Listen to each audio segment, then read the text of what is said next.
Hello, everyone. Shannon Guss here, getting you ready for our episode 4 exit interview. If you have not seen the Sunday night episode of week 2 of Australian Survivor, please click away.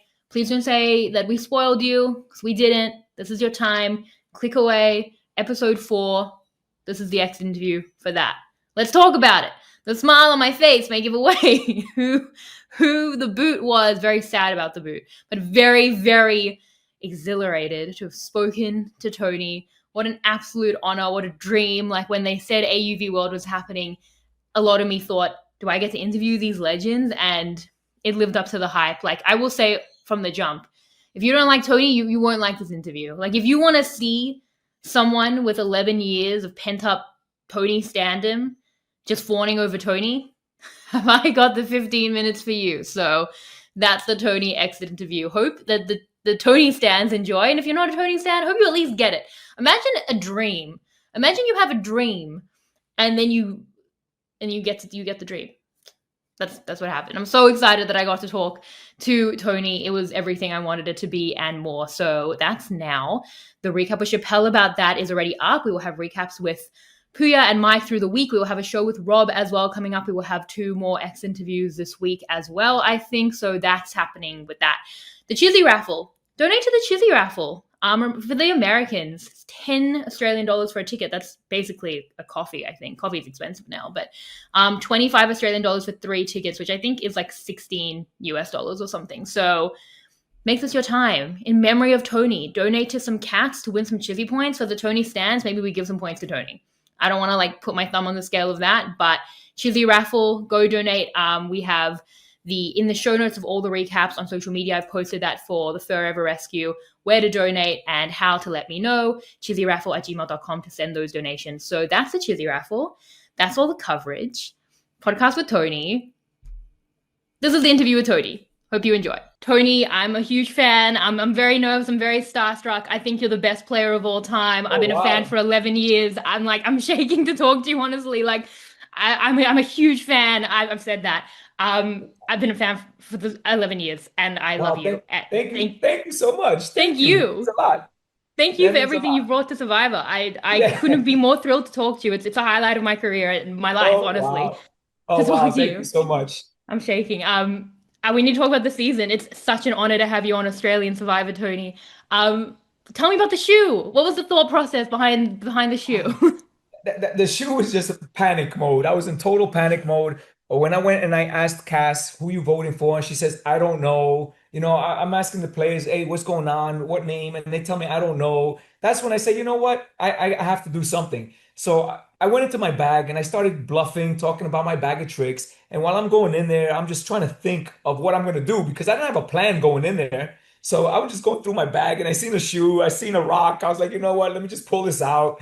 So I mean, I tried to do everything I could, I just didn't want to sit there and get blindsided. That's the one thing that I didn't want to do.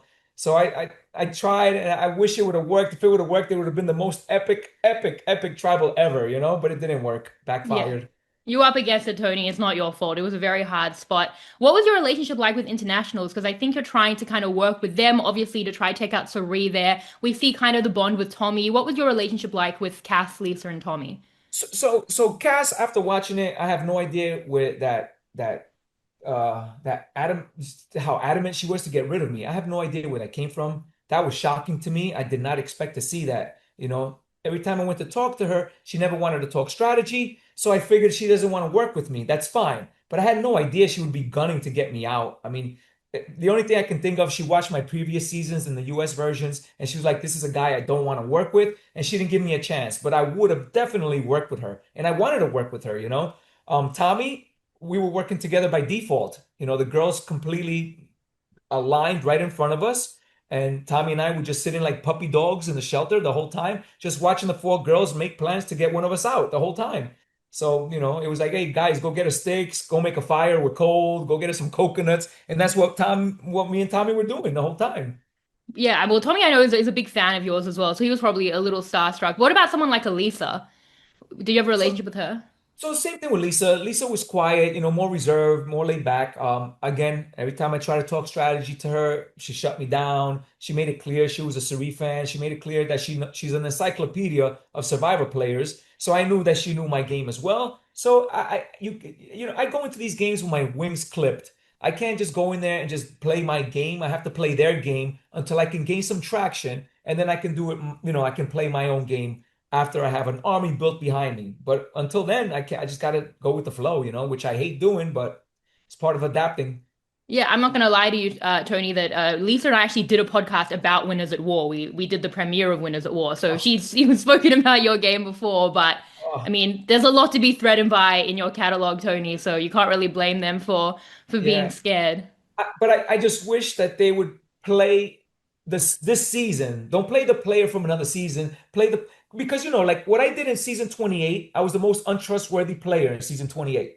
By season 40, I was the most trustworthy player to my alliance. I wasn't turning my back on my alliance in season 40. Me and Sarah made it all the way to the end. Ben, Denise, we were there. So it's like you got to play the game, the season that you're in. Don't play the player from other seasons or other shows. I wanted to work with somebody. I did. I really wanted to work with them, but it Yeah, is what it Tony. is. If it was me, if I was on that island, I'd be saying what Lisa did to Sarita. Both of you, probably. I'd never vote you out. All of that. So, hey, you're Oh preaching to the man. choir. You're preaching to the Uh, choir. Big Team TV fan over here. But what about like um, the US people? Parvati and Sari, who you've kind of played with before in various not really ways. What yeah. was happening there? So when I seen Poverty and Surrey, I was happy to see that it was two Americans, three Americans in total. I was happy. I was scared because I'm like, okay, there's three Americans. People are gonna try to break that up right away. I never had any interactions with Poverty outside the game. Surrey, I never even have interactions with them in the game. I never played with them. I never got to see Poverty in season 40. I never got to see Surrey in season 34. So, so my thing was, I know Poverty's not a fan of mine from the Cagayan days. I remember Jeff Probst was doing an interview with her. Hey, Poverty, who do you think should win this game? She's like, I don't know. I like Wu. It's like, it's not who you like. It's who's playing a great game. And she just couldn't find herself to say Tony's playing a great game. So I knew she's not a fan of mine, especially when we did season 40. She sent the disadvantage to me. She didn't vote for me Extortion. to win when I did Yeah. played a great game. So I knew she wasn't a fan of mine. But that doesn't mean that, I went into the game saying, oh, I got to get Poverty out first because she's not a fan of mine. I was like, I have to work with them because good players know you have to stick together. We're all we have out here. We're going up against Aussies. We're going up against internationals. Let's stick together. And that was the plan. And maybe it was still the plan with Poverty and Sari. But when they didn't tell me about the key and I knew that they had the key or I knew Poverty had the key, I didn't want to work with you no more because I'm not going to let you blindside me. Yeah, was there any idea about, because obviously you go to try target Suri, Parvati's immune, you go to the internationals. Was there anything with the shoe plan to maybe try go to them and target an international or any other way to do that? Or they felt Well, like such a locked box, pun intended, that the only way was to go to the internationals and try and get them to work with you and be scared for Tommy? Like, was there a way, an avenue there with the Americans at all? where at the tribal council, you're Yeah, at saying? yeah, with Well, the yeah, shoe well, at the and tribal council, before I even did my shenanigans with the shoe, I went to Cass and I said, "Hey, Cass, what's going on? Who you voting for?"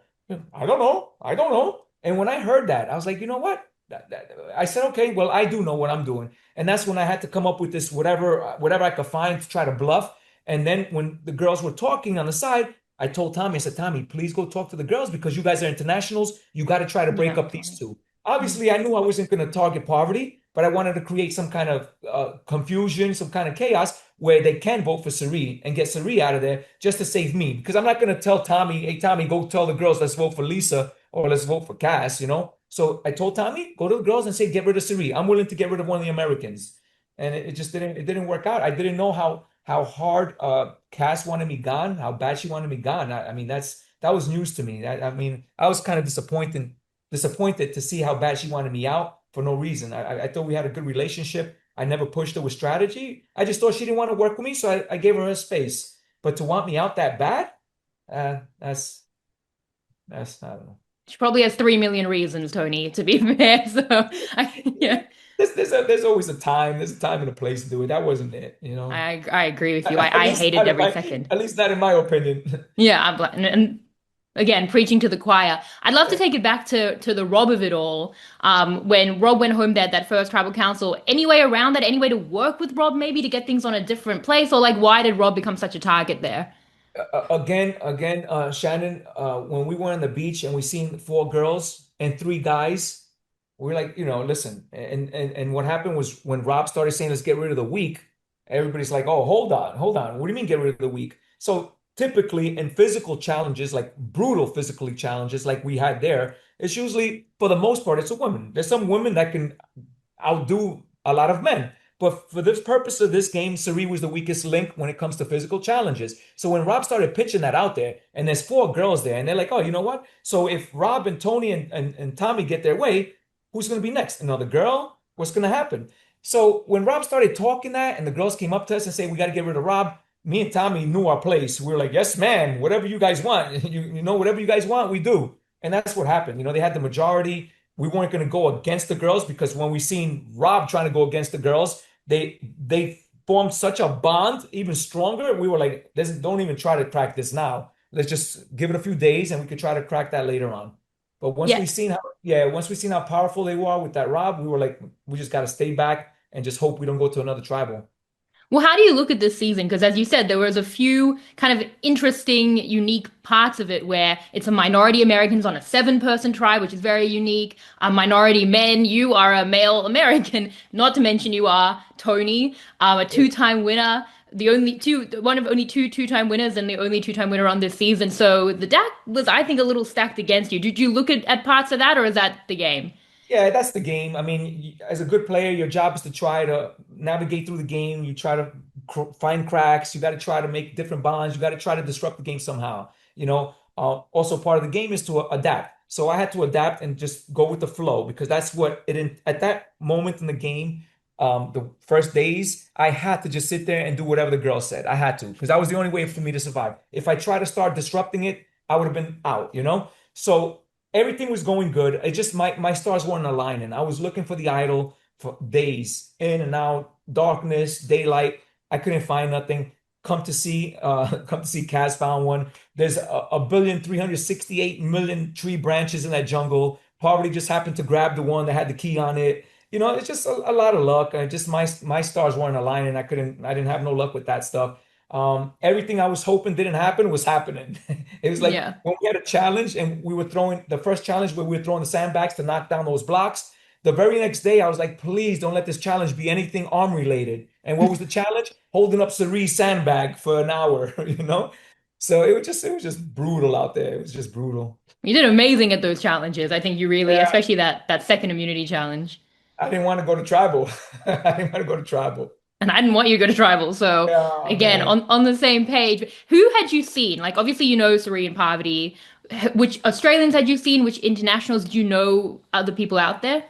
Yeah. So the only three people that I did see from Australia Survivor were Luke, was the Golden God, and King George. And they just happened to be in that tribe. But those are the only three that I seen little tidbits on YouTube. And I was like, oh wow, because they're fun. They're fun to watch. They were fun. They make big splashes. And I was like, please let me get on that. Let's merge so I could play with them. It would be fun to do. So yeah, I wasn't nervous to go onto the merge with the Aussies. They all seemed like a fun bunch of people. We were all talking smack back and forth during the challenges. So they all seemed nice. They all seemed good. But again, in the back of my mind, you guys are all here for a reason. You guys were handpicked, hand selected to come to this game to represent your country. So you're not just anybody picked out of a hat. You're somebody special. Yeah, well, Luke prepared for his first season. He hadn't seen Survivor just by watching clips of you, and he brought the Spy Shack to Australia. We've always said that there's a lot of Team TV energy in all of Australian Survivor because obviously you won in 2014. Australian Survivor just started a couple years later, and we always feel like that Tony energy. It's true of a lot of the players on this season, and it's just the DNA of Tony. The TNA Oh we man. call it is very much in Australian What, Survivor as a whole. what do you call it? TNA, the Tony. Yeah. Yeah, that's what. Yeah. Oh, that's great. That's awesome. Yeah, I mean, you've revolutionized the game, I think, probably more than you realize, even globally as Oh well. man, that's Uh, crazy. Thank I'd you. love I'd love to ask, you go into hibernation a little bit, Tony, and then you come back. You did the Traders, which was also unfair, by the way. I'm still mad about that. Don't even get me started. And then you've done this. Is there more Survivor in your future? Is there more reality TV? Like, what does that landscape look like for you? Shannon, I go wherever the money is. They call me up and they say, listen, this is, listen, what's the prize? So with Australia, it's funny because they said the prize was like 250. I was like, nah, I don't want to do that. For two, I mean, it's a lot of money, but after it's, what is it called? After you Yeah, the conversion whatever, rate. convert it. After the conversion to American money, it's not that much, but it's still 2, 3 years of my salary. I could make it in 20 days. So I was like, I don't know. I don't know if I want to, wake up on a jungle on dirt, again for 100-something thousand dollars. But then when she told me it was the world crown, you could win the title of the world, I was like, oh my God, that's what made me want to go out there and do that. But yeah, if somebody calls me, wherever there's money, I go to it. And now I know my wings are always clipped going into these games. I mean, I can't fly free like I used to. So I go into these games, I try my best to bring home as much money as I can, but at the same time, I want to give the entertainment value to the fans, who love watching me. I'm never going to be a dud out there. I'm always going to have fun. Yeah, 100%. I mean, do you look back now, your wings were clipped. Is there anything you look at that you should have done differently that you could have done? I can't find anything personally, but is there anything, or is it that was just the game? Shannon, like when you watch it on TV, you see a whole different game than you do when you're playing it. So when I'm playing it, everything I do, everything I don't do is what's needed at that moment for my game. So if I'm making a move like I did with that sneaker in the tribal council, is because I felt that's what I needed to do at that moment, whether it looks like that on TV or not. When I'm in the shelter, nice and quiet, and I don't try to make a crack or find a crack or create an opportunity or find an opportunity, is because I can't. So I don't. So that's why when I leave these games, I never have any regrets because it's a totally different game that you see on TV. And what's really happening, as fluid as that game is, you have to adapt to it quick. So everything I do out there, in my mind, at that moment, is the right move for me to do. Now, when it doesn't work out, you look like a fool. When it works out, you look like a genius, and that's the nature of it. Well, it often works out. Tony, I want to thank you for everything you've given to Survivor and that you've given to me as a fan. I don't know where I'd be if without Kagayan, it helped make me a super fan. And during 2020, when we had the lockdowns and everything was pretty bad, watching you win Winners at War and dominate every week was a small highlight in an otherwise very bad time. And you've given me so much joy over 11 years. I know I speak for a lot of fans as well. You are the GOAT in a good way. It's a thrill to speak to you today, and thank you so much for coming onto the podcast. Thank you so much, Shannon. Thank you. It means a lot. I mean, that really is very touching. I appreciate it so much. Thank you very Thank you so much. much, Tony. Have a great day. You too. Bye. Thank you, Shannon. Bye bye.